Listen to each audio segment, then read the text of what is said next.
মা দেখো তো এটা কেমন? বাহ বাবা, কত সুন্দর।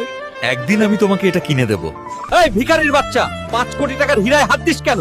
স্যার, আমার মা অসুস্থ, তার খুব শখ ছিল একবার হীরা দেখার। গার্ড, এই ভিখারিদের লাথি মেরে বের করে দে। এই বুড়িটাকেও ছাড়বি না। এই অপমান আমি সহ্য করব না রে। ম্যানেজার, দেখে নিস তুই। এই প্রতিশোধ আমি নেবই। দেখে নিস ম্যানেজার। কষ্ট পেও না মা, আমি এই শোরুমটাই তোমাকে কিনে দেব। থাক বাবা, বাদ দে, আমরা গরিব মানুষ।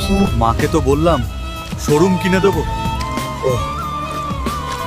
এখন এত টাকা কিভাবে পাবো? আমাজন জঙ্গলের ভিতর আগুন দানবের কাছে একটি হীরা রয়েছে, যে আনতে পারবে সে পাবে 1 কোটি টাকা পুরস্কার। আমার এই হীরা চাই।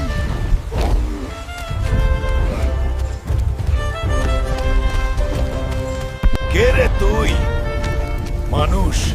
মানুষের গন্ধ পাচ্ছি। আমি ওই হীরার জন্য এসেছি। তোর এত বড় সাহস, পারলে আমার কাছ থেকে হীরা নিয়ে দেখ। আজ এই হীরা আমারই হবে।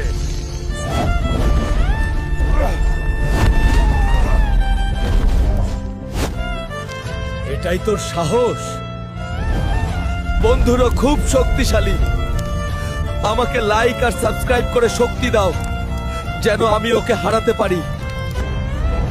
তাহলে এই দেখ আমার শক্তি।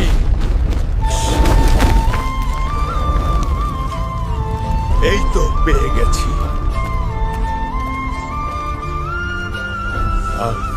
টাকাটা গুনে নাও। একদম ঠিক আছে।